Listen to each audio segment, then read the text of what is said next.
வணக்கம் நண்பர்களே. இன்று துலாம் ராசி நண்பர்கள், துலாம் லக்ன நண்பர்களுடைய தொழில் சம்பந்தமான விஷயங்களை பார்க்கலாம். இவங்களுக்கு தொழிலில் என்ன மாதிரியான ஒரு விஷயங்கள் ஓவராலாக கரியர் லைன்ல இவங்களுடைய வாழ்க்கை இருக்கிறது. முக்கியமாக இயற்கையான அமைப்பாக காலச்சக்கரத்தினுடைய அடிப்படையில் இவர்களுடைய தொழில் என்ன மாதிரியான இயற்கையான பிளெஸிங்ஸோடு அமைக்கப்பட்டிருக்கிறது, இதுல இருக்கக்கூடிய பிரச்சனைகள், இதை எப்படியெல்லாம் இவங்க தவிர்க்க முடியும் அப்படிங்கிற ஒரு விரிவான ஒரு பதிவாக இதில் பார்க்கலாம். இது துலாம் ராசியாக இருந்தாலும் அப்ளை ஆகும், லக்னமாக இருப்பவர்களுக்கு மிக அதிகமாக அப்ளை ஆகக்கூடிய பலன். சோ இப்பொழுது நம்ம பலன்களை பார்க்கலாம். இந்த துலாம் ராசின்னு சொல்லக்கூடியது ஜோடியாக்கினுடைய அடிப்படையில் 7ஆம் வீடு, காலச்சக்கரத்தினுடைய 7th ஹவுஸ். இந்த வீட்டினுடைய அதிபதி கிரகம் பெண் கிரகம் சுக்கிரன் என்று சொல்லக்கூடிய ஒரு கிரகம். முக்கியமாக இந்த வீட்டில் காலச்சக்கரத்தின் முதல் வீட்டுக்குடைய நட்சத்திரமும் இங்கே இருக்கிறது. சித்திரை, சுவாதி என்று சொல்லக்கூடிய மிகப்பெரிய ஒரு அதிகமான ஒரு எல்லோருக்கும் ஊக்கத்தை கொடுக்கக்கூடிய ராகு என்று சொல்லக்கூடிய அந்த ராகுடைய சுவாதி நட்சத்திரமும் இங்கே இருக்கிறது. குருவினுடைய ஒரு சுபமான நட்சத்திரமும் இங்கே இருக்கிறது. சித்திரை 3, 4, சுவாதி 4 பாதங்கள், விசாகம் 3 பாதங்கள். சோ இந்த 9 நட்சத்திர பாதங்கள் இந்த துலாம் ராசியில் இருக்கிறது. துலாம் லக்னத்தில் பிறந்தவர்களாக இருந்தால் இயற்கையிலேயே இந்த 3 நட்சத்திரத்தில் எந்த கிரகத்தினுடைய நட்சத்திரத்தில் லக்ன புள்ளி நிற்கிறது அப்படிங்கறது அடிப்படையில் அவர்களுடைய வாழ்வினுடைய ஒரு போக்கஸ், வாழ்வின் முழுவதுமாக அவங்களை செயல்படுத்தக்கூடிய நிலையாக கொடுக்கும். சோ இதுல ராகுவினுடைய நட்சத்திரத்தில் அந்த லக்ன புள்ளி நின்று விட்டால், இல்லைன்னா சந்திரன் இருப்பவர்களுக்கு, துலாத்தில் ராசியாக இருப்பவங்களுக்கு ராகுடைய நட்சத்திரத்தில் அவங்களுடைய ஜென்ம நட்சத்திரம் அமைந்து விட்டால், இந்த ராகு எந்த வீட்டில் இருக்கிறாருங்கிறத ரொம்ப நம்ம கவனமாக பார்க்க வேண்டும். கண்டிப்பான சுப வீட்டில் இருந்து ஒரு நல்ல விதமான ராகுவாக இருந்தால் மட்டுமே இவர்களுக்கு பெரிய ஏமாற்றத்தை கொடுக்காத வகையில் அந்த ராகு இவங்களை ப்ரொடெக்ட் பண்ணும். ஏனென்றால் எல்லோருக்குமே ஓரளவுக்கு தெரிந்திருக்கும், ராகு என்று சொல்லக்கூடியது ஒரு ஓவர் கான்பிடன்ஸை கொடுக்கக்கூடிய ஒரு கிரகம். இது ஓரளவிற்கு பேசிக்ஸ் இந்த வீட்டில் இருக்கக்கூடிய ஒரு நட்சத்திர அடிப்படையில் நம்ம சொல்லிவிட்டோம். மற்றொரு முக்கியமான நிலை, தொழிலுக்கு காரகனாக நம்ம எல்லோருக்கும் கொடுக்கப்பட்ட ஆயுளுக்கும் காரகராக இருக்கக்கூடிய சனி கிரகம் உச்சமாக கூடிய வீடும் இந்த துலாம் ராசி. சோ இது என்ன மாதிரியான பலன்களை இவங்களுக்கு தொழில் ரீதியிலாக கொடுக்கிறது அப்படின்னு மட்டும் பார்க்கலாம். காலச்சக்கரத்தின் 7th ஹவுஸ் அப்படிங்கறதுனால இந்த வீட்டிற்கு கொடுக்கப்பட்ட ஒரு சிம்பல் அப்படின்னு பார்க்கும் பொழுது தராசு அப்படின்னு சொல்லக்கூடிய வியாபாரிகள் உபயோகப்படுத்தக்கூடிய அந்த தராசை இவங்களுக்கு ஒரு அடிப்படை சின்னமாக கொடுத்திருக்கிறார்கள். இது 7ஆம் வீடு அப்படிங்கறதுனாலையும் எதிரில் இருக்கக்கூடிய எல்லோரிடமும் அதிகமான நட்பு பாராட்டக்கூடிய குணமுடையவர்களாக இருப்பார்கள். எல்லோரையுமே ஜட்ஜ் பண்ணக்கூடிய திறமை உடையவர்களாக இருப்பார்கள். இந்த திறமை ஓரளவிற்கு நமக்கு ஒரு தேவைக்கேற்ற ஒரு ஜட்ஜ்மெண்டல் குவாலிட்டியாக இருக்கும் பொழுது கண்டிப்பாக உபயோகப்படும். ஆனால் தேவையில்லாமல் எல்லோரையும் ஜட்ஜ் பண்ணிக்கொண்டே இருந்தால் நம்முடைய போக்கஸ் அங்கே சிதறிவிடும் அப்படிங்கறதும் இவங்களுக்கு ரொம்ப முக்கியமாக தெரியப்படுத்த வேண்டிய ஒரு பலன். எல்லோரிடமும் சொசைட்டியில நிறைய பழகி நல்ல பெயர் வாங்கி கொள்வார்கள். ஆனால் குடும்பத்தில் அந்த நல்ல பெயர் இருக்குமா அப்படின்னு கேட்டால் கண்டிப்பாக இது ஒரு கேள்விக்குறி அப்படின்னே சொல்லலாம். ஸோ அட்வைஸ் மழை அப்படின்னு சொல்லக்கூடிய வகையில் எல்லோருக்குமே அதிகமான தன்னுடைய வாழ்க்கையை ஒட்டி நடக்கக்கூடிய விஷயங்களை பிறருக்கு அட்வைஸ் பண்ணிக்கொண்டே இருக்கக்கூடிய குணமுடையவர்களாகவும் இருப்பார்கள். ரொம்ப அழகான ஒரு அற்புதமான அட்வைஸ் பண்ணக்கூடிய திறமையும் உடையவர்கள் அப்படிங்கறதுனால இவங்களால அடுத்தவர்கள் வளர்ச்சி அடையக்கூடிய ஒரு நல்ல நிலையாக கூட இது இருக்கும். சோ இங்க சனி உச்சம் அப்படிங்கறதுனால நீதி நேர்மை அப்படிங்கிற விஷயங்களை பற்றி நிறைய பேசுவாங்க. இவர்கள் நிறைய நீதி நேர்மையாக இருப்பது போல ஒரு நிறைய பேச்சுக்களாக அது இருக்கும். சோ இது எல்லாமே ஓரளவிற்கு இவங்களுக்கு அப்ளை ஆகும். ஆனால் யதார்த்தமான வாழ்வில் இது அப்படியே அவங்களோட குணங்களுக்கு அப்ளை ஆகுமா அப்படின்னு பார்த்தால் அது சந்தேகம்தான். இந்த துலாம் ராசியில் உச்சமடையக்கூடிய சனி கிரகம் கடுமையான உழைப்பிற்கும் ஹார்ட் ஒர்க்கை குறிக்கக்கூடிய பிளானட் அப்படிங்கிறதுனால கண்டிப்பாக ஓரளவிற்கு ஹார்ட் ஒர்க் பண்ணக்கூடியவர்களாகவே இருக்கிறார்கள். அதுல சந்தேகமே கிடையாது. இந்த சனி உச்சமடைவதனால் ரொம்ப அதிகமான ஒரு under self esteem, self confidence சற்று குறைவாக இருப்பவர்களாகவும் உள்ளூர அந்த குணத்தை வைத்துக்கொண்டு வெளியில் அதை பில்டப் பண்ணி வெளியில ஒரு ஹைப்பை கொடுப்பது போன்ற ஒரு வெளிப்பேச்சிற்கு வேறு மாதிரியாகவும் உள்ளூர கான்பிடன்ஸ் சற்று குறைவாகவும் இருப்பவர்கள் அப்படிங்கறத நீங்க புரிஞ்சுக்கலாம். சோ முக்கியமாக இதெல்லாம் இவங்களுடைய குவாலிட்டிஸாக இருக்கும்.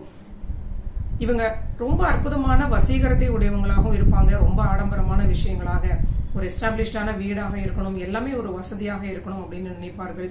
பங்க்சுவாலிட்டியை கடைபிடிப்பார்கள். ஏன்னா சனின்னு சொல்லக்கூடிய கிரகம் வந்து ரொம்ப கடுமையான உழைப்பு, பங்க்சுவாலிட்டி இதெல்லாம் கொடுக்கக்கூடிய ஒரு கிரகம். இவங்களுக்கு வந்து எதிரித்தன்மை இவர்களாலேயே உருவாக்கப்படக்கூடிய ஒரு நிலை.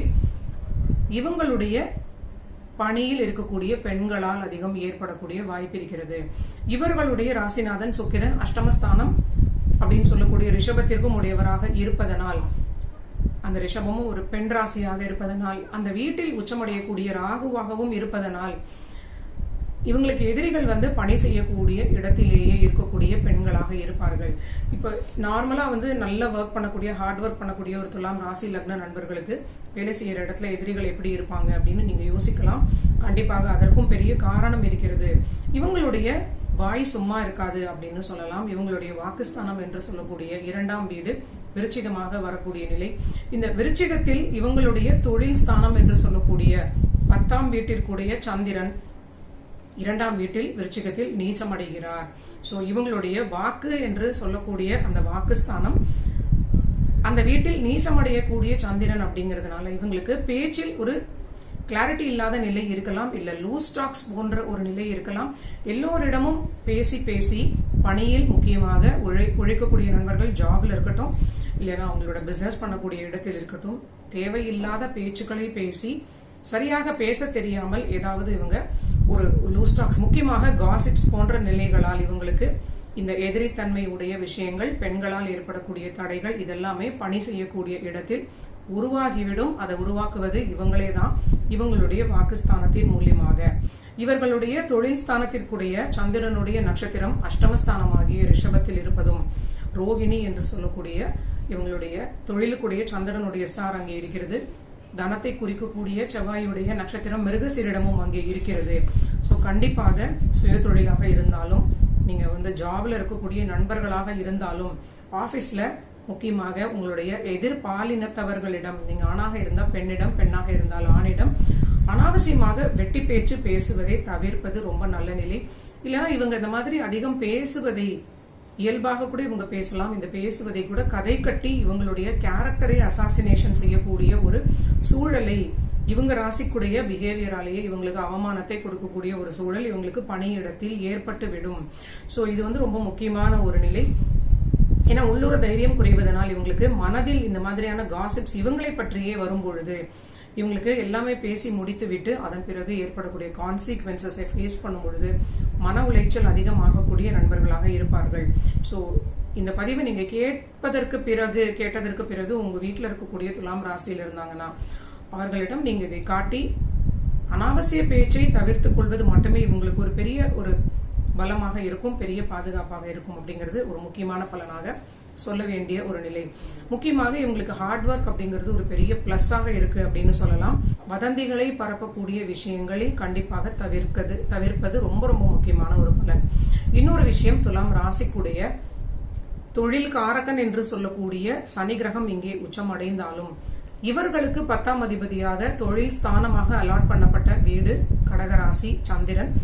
இந்த சந்திரன் இவங்களுக்கு தனஸ்தானத்தில் நீச்சமாக இருப்பதனால் வாழ்நாள் முழுவதுமாகவே ஒரு பெரிய உங்க கிராஃப்ல வந்து ஒரு ஏற்றம் இறக்கம் இப்படின்னு ஒரு பயங்கர பிளக்சுவேஷன்ஸை இவங்க சந்திக்கக்கூடிய நிலையாகவே இருக்கிறது. நான் பார்த்த வரையில் இவங்களுடைய தொழில் காரகன் உச்சமாக இருந்தாலும், கடுமையாக அவங்க உழைக்க ரெடியாக இருந்தாலும், இந்த கிரகங்களுடைய டிஃபால்ட் பொசிஷன் வாக்குஸ்தானத்தில் குடும்பஸ்தானத்தில் வந்து நீச்சமாக இருப்பதனால், இந்த சனிக்கும் சந்திரனுக்கும் ஒரு பெரிய எதிரித்தன்மை இருப்பதனால் தொழில் வந்து பாதி நாள் வளர்ப்பிறை அப்படிங்கிற நிலையும் பாதி நாள் தேய்பிறை போன்ற நிலையையும் கொடுக்க அதிக வாய்ப்பு இருக்கிறது. சோ இந்த துலாத்தில் ராசியில் பிறந்தவங்களாக இருந்தாங்கன்னா நம்ம அவங்களுடைய தசா புத்திகளை ஓரளவிற்கு கண்டுபிடிக்க முடியும். சித்திரை சுவாதி விசாகத்தில் பிறந்தவங்களுக்கு ஒரு 30 வயது மிட் லைஃப்ல ஒரு மெச்சூரிட்டி வரக்கூடிய காலகட்டத்தில் அதிகமாக அவர்கள் குரு திசை இல்லைன்னா சனி திசையில் இருப்பார்கள். சோ இந்த குரு திசையும் இவங்களுக்கு ஒரு அற்புதமான உத்தியோகத்தை கொடுக்கக்கூடிய நல்ல நிலை. சனி திசையும் இவங்களுக்கு 6க்கு லாபாதிபதியான சனியாக இருப்பதனால் திருமணத்திற்கு பிறகு பெரிய ஏற்றத்தை அடையக்கூடிய நல்ல நிலையாக இருப்பார்கள். இந்த 2 திசைகளிலும் இவங்களுக்கு வரக்கூடிய வருமானத்தை அதிகமாக இவங்க பின்னாளில் மட்டும் பயன்படுத்தி கொள்ளக்கூடிய வகையில் சேவ் பண்ணி வைத்துக் கொள்வது மிக மிக மிக முக்கியமான நிலை. சோ இவங்களுக்கு கையில பாத்தீங்கன்னா பணம் வந்து கொண்டே இருக்கும், அதை செலவு செய்து கொண்டே இருப்பார்கள்.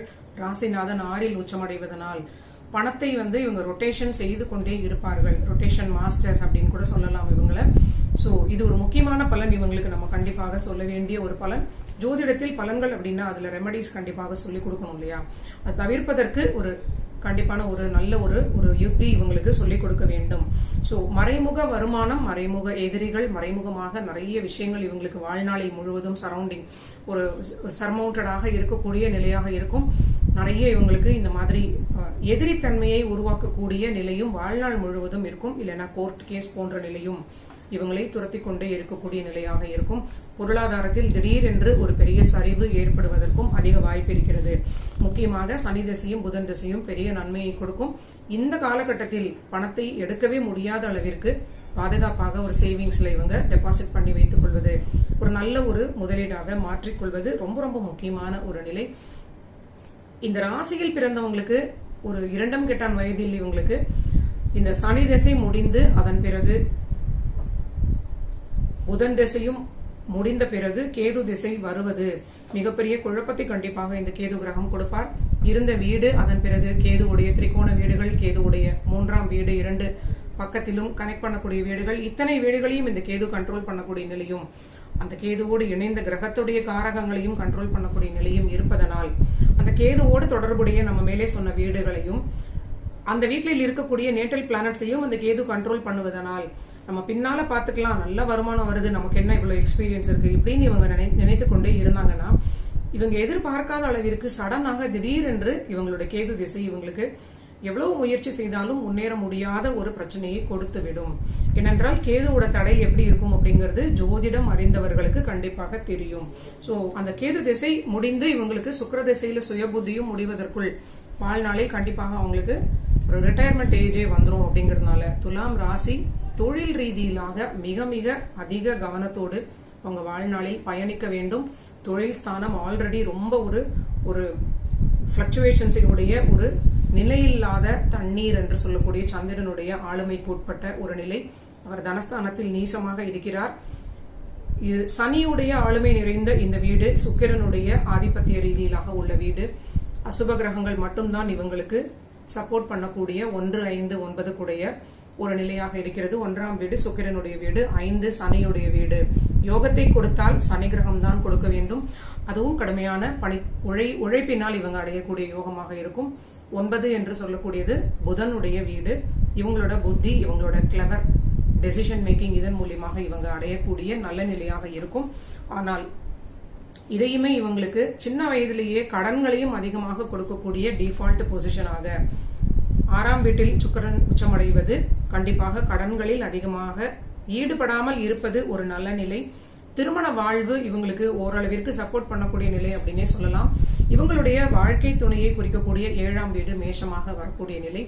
மேஷத்தினுடைய செவ்வாய் இவங்களுடைய குடும்பஸ்தானத்திற்குரியவராகவும் இருப்பதனால் வாழ்க்கை துணையுடைய சில அந்த யோகமான சில பங்கு பெறக்கூடிய கான்ட்ரிபியூஷன் குடும்பத்தில் இருப்பதனால் இவங்களுக்கு திருமண வாழ்க்கைக்கு பிறகு யோகம் அப்படிங்கிற நல்ல நிலையாக இருக்கும். இவர்களை விட இவங்க வாழ்க்கை துணை ரொம்ப பிரேவ் அண்ட் போல்டாக இருப்பார்கள். சோ இவங்களுடைய 7ஆம் அதிபதி 2ஆம் அதிபதியாக இருப்பதனால் செவ்வாயுடைய நட்சத்திரமும் துலாம் ராசியிலேயே இருக்கக்கூடிய சித்திரை ரூபத்தில் இங்கே இருப்பதனால் துலாம் ராசிதான் அவங்க வாழ்க்கை துணையோடு விட்டு கொடுத்து செல்லக்கூடிய நிலையாகவே இருக்கும். சோ இது எல்லாமே துலாம் ராசியோட டிஃபால்ட்டான இயற்கையான ஒரு பிளெஸிங்ஸோடு அவங்க இந்த பூமியில் பிறக்கும் பொழுதே அவங்களுக்கு கொடுக்கப்பட்ட ஒரு சில விஷயங்கள். சோ கோச்சாரத்தில் சனி கிரகம் நல்ல நிலையில் இருக்கும் பொழுதும் தசாபுத்தி ரொம்ப சூட்டபிளாக இருக்கும் பொழுதும் மிகப்பெரிய வருமானத்தை இவங்க அடைகிறார்கள் அப்படிங்கிறது சந்தேகமே கிடையாது. ரொம்ப அற்புதமான உண்மை. ஆனால் அதே சமயம் சில தொடர்ச்சியான சில திசைகள் பல வருடங்கள் இவர்களை முடக்கி போடக்கூடிய ஒரு பிரச்சனைகளாக இருக்கும்.